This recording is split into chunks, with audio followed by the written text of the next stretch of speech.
السلام علیکم دوستو، کیسے ہیں آپ سب؟ میں زبینہ فیاض ایک بار پھر آپ کے ساتھ میں شروع کر رہی ہوں مرم کا اذان بائی عریشہ پارٹ 38۔ اسے کمرے میں بٹھایا گیا تھا جب مرم نے آ کر اسے ایک ڈریس دی۔ یقیناً یہ وہی ڈریس تھی جو رسل اس کے لیے لے کر آیا تھا۔ ابھی آپ یہ ڈریس پہن لیں، یہ تو نہیں کہوں گی کہ یہ کمفرٹیبل ہے کیونکہ یہ بھی کافی بھاری ہے، لیکن جو آپ نے پہنا ہے اس سے بہتر ہے۔ مطلب شادی والے دن اس طرح کی ڈریسنگ تو عجیب لگتی ہے نا، مجھے غلط مت سمجھیے گا، لیکن دلہن جو ہوتی ہے نا وہ سب سے الگ اور خوبصورت ہوتی ہے، تو خوبصورت سی ڈریس میں ہی لگ سکتی ہے نا، تو یہ والی ڈریس آپ اتار دیں۔ میں ٹھیک کہہ رہی ہوں نا؟ جینس پر دوپٹہ بہت عجیب لگ رہا ہے اور آپ کی شرٹ بھی نا کافی چھوٹی سی ہے۔ رسل بھائی کو ایسی ڈریسنگ بالکل پسند نہیں ہے۔ اب شادی جن بھی حالات میں ہوئی ہے، شادی تو ہوئی ہے نا، وہ آپ کے ہسبینڈ ہے، آپ کو ان کی پسند کو مد نظر رکھنا چاہیے۔ اس نے مسکراتے ہوئے کہا تھا تاکہ اس کی بات اسے بری نہ لگے، جبکہ وہ اس کی پوری بات سننے کے بعد مسکراتی تھی۔ میں خود بھی تم سے کہنے والی تھی کہ مجھے کوئی ایزی ڈریس دے دو، لیکن یہ ایزی تو نہیں لگ رہی، اس نے بھاری بھرکم شرارے کی طرف دیکھتے ہوئے کہا۔ ہاں، یہ ایزی تو نہیں ہے، لیکن اس سے بہتر ہے نا۔ مرم نے ہر حال میں اسے ڈریس پہنانی تھی، اسی لیے وہ اپنے پاس سے ہی اس کے فائدے نکال رہی تھی۔ وہ کہیں سے بھی بہتر نہیں لگ رہی تھی، لیکن اس وقت اس نے مسکرا کر اسے تھام لیا تھا کیونکہ اس کی بہن کافی خوش لگ رہی تھی۔ اوکے فائن، میں یہ چینج کر کے آتی ہوں، تب تک تم اپنے رسل بھیا کو بھیج دو اندر، مجھے ان سے کوئی ضروری بات کرنی ہے، وہ بیڈ سے اٹھتے ہوئے بولی تھی، جبکہ انشرا اور وہ ایک دوسرے کو دیکھ کر مسکرائی تھی۔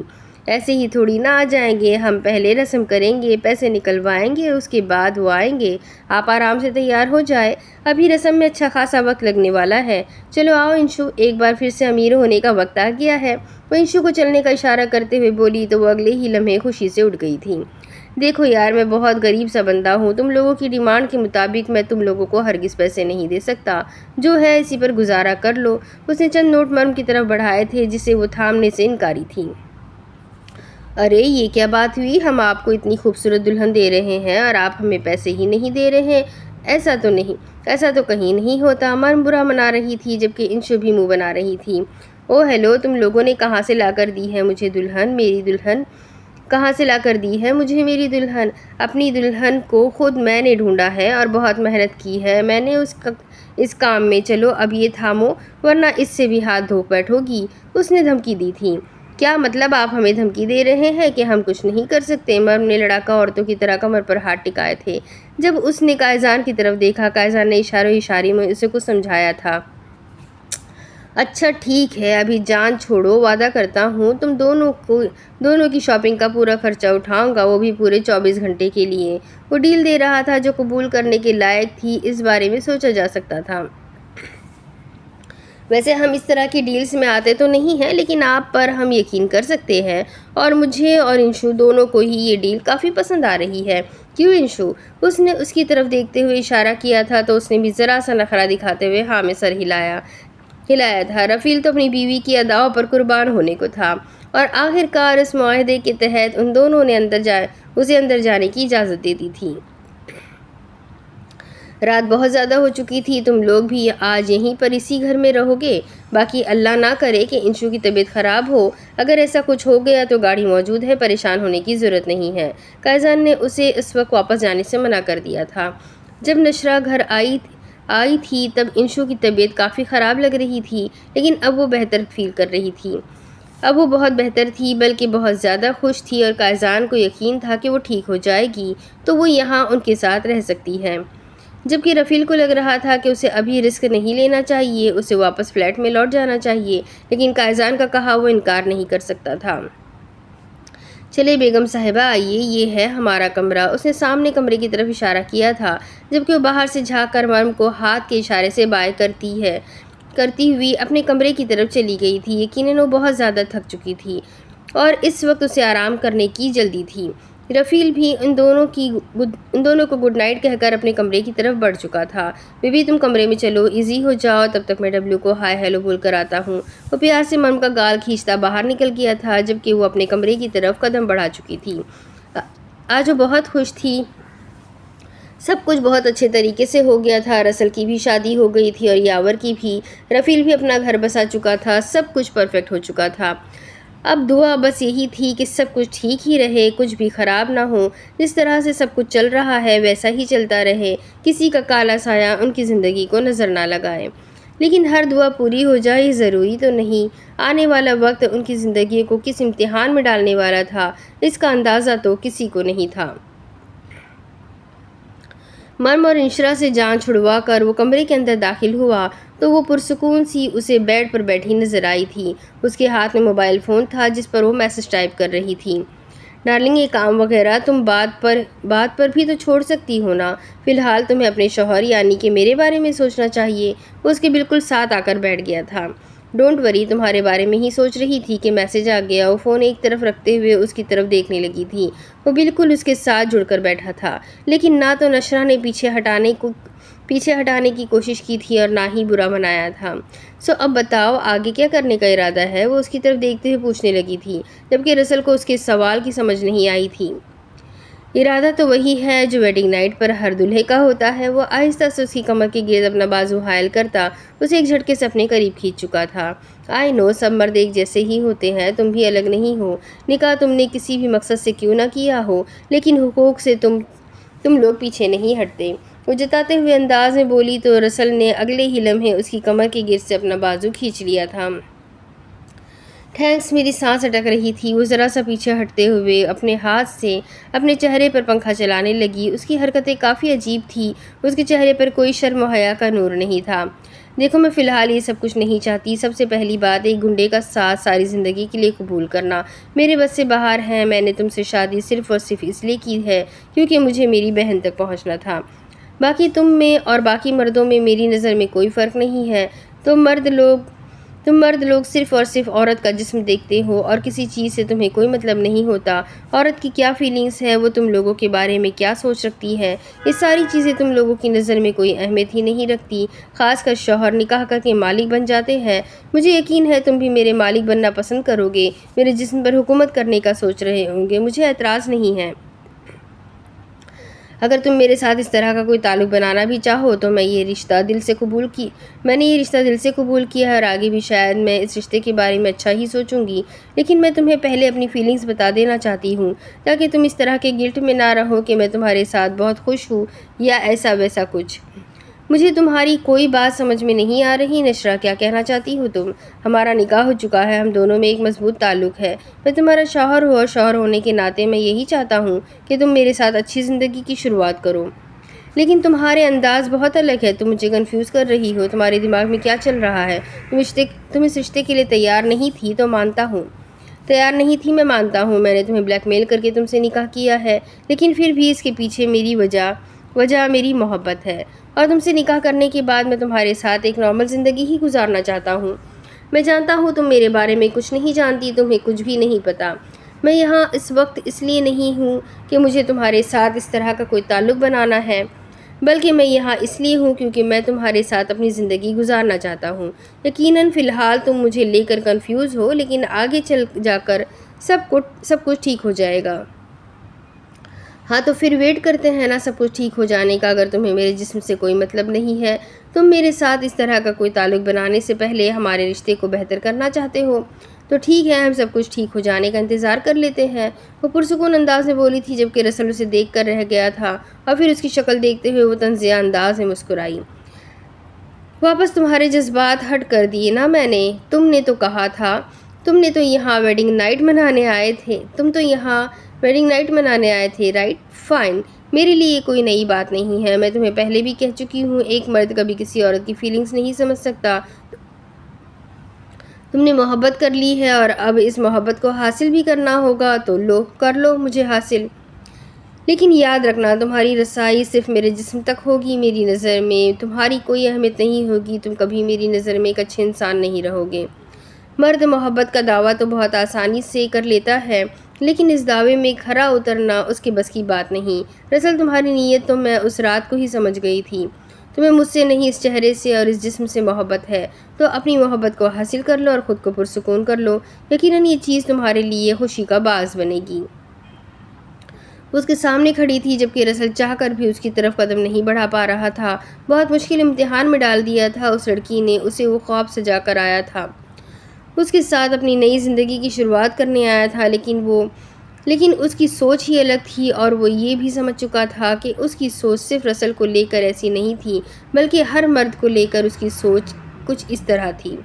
کیا ہوا؟ اب کن سوچوں میں لگ گئے ہو؟ میرے لفظوں نے کہیں تمہارا دل تو نہیں بدل دیا؟ کہیں محبت تمہاری نفرت میں تو نہیں بدل گئی؟ میرے خیال میں یہ محبت والا ڈرامہ تمہیں بند کر دینا چاہیے۔ محبت میں صرف اپنا نہیں سوچا جاتا۔ شٹ اپ، بکواس بند کرو، بیڈ کے رائٹ سائڈ پر مت سونا، وہ میری سائڈ ہے، مجھے لیفٹ سائڈ پر نیند نہیں آتی۔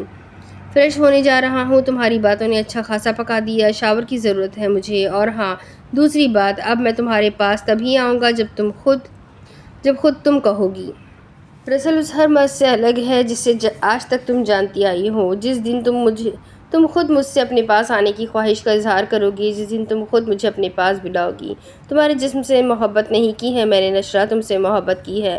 تمہارے جسم نے مجھے اپنی طرف اٹریکٹ نہیں کیا، تمہاری دلیری نے کیا ہے، تمہاری بہادری نے مجھے تم تک آنے پر مجبور کیا ہے۔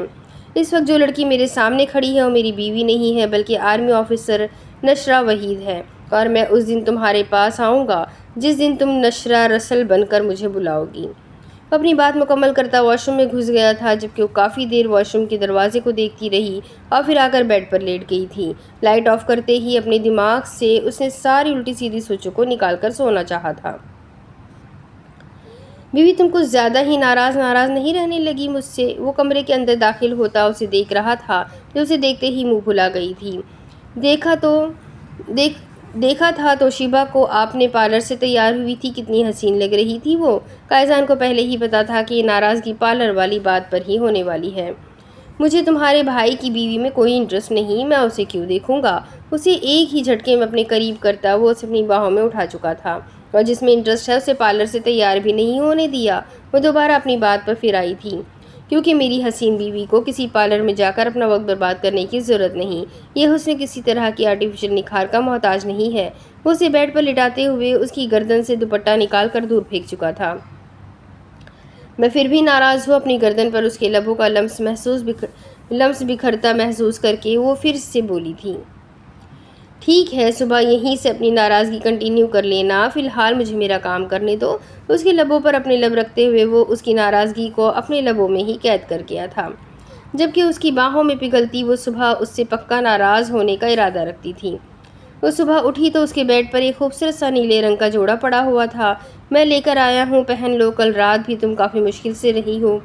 وہ اٹھ کر بیٹھتے ہوئے سامنے دیکھ رہی تھی، جہاں آئینے کے سامنے کھڑا رسل اپنے بال سیٹ کر رہا تھا۔ وہ اسے دیکھتے ہوئے بولا تھا، چہرے پر کسی طرح کا کوئی شکوہ یا گلہ نہیں تھا۔ اس نے مسکراتے ہوئے اس سے کہا تھا۔ وہ صرف ہاں میں سر ہلا گئی۔ شکریہ، وہ آج میں اپنے کپڑے لے آؤں گی۔ وہ اٹھ کر اس کے کپڑے اٹھاتے ہوئے کہنے لگی، نہیں، ضرورت نہیں ہے ایسا کرنا کہ فری ہو کر میرے ساتھ شاپنگ پر چلنا۔ میرے خیال میں تمہارے کام کے لیے نکلنا ہوگا۔ چلو باہر آ جاؤ، ناشتہ کر لو، مریم نے اپنے بھائی کے لیے بھی ناشتہ لے کر جانا ہے۔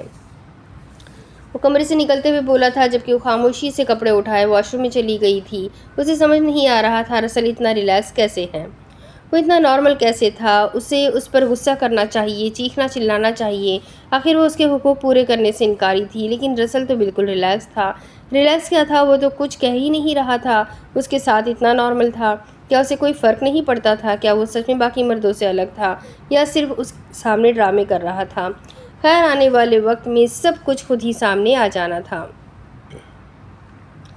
سب نے مل کر ناشتہ کیا تھا۔ انشو اس کے بالکل ساتھ بیٹھی ہوئی تھی، جبکہ اس کے آگے رفیل تھا۔ وہ بار بار اسے گھور رہا تھا کیونکہ وہ ناشتہ کرنے میں کافی مستیاں کر رہی تھی اور اس نے میڈیسنز لینی تھی۔ اسے تنگ کرتے ہوئے انشو کو بہت مزہ آتا تھا، وہ بھی اس سے اتنا کام لیتا تھا، تنگ کرنا تو بنتا تھا اس کا۔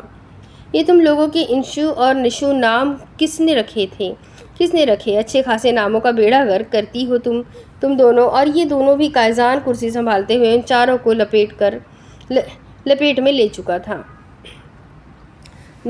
میرا آپی نے، ان کا میں نے، نشرہ نے جھٹ جواب دیا، بالکل بھی کیوٹ نہیں لگتا، ایک دوسرے کو صحیح ناموں سے پکارا کرو، اس کے سر پر چپت لگاتے ہوئے کہا تھا، جس پر وہ منہ بنا گئی، جبکہ نشرہ مسکراتی تھی۔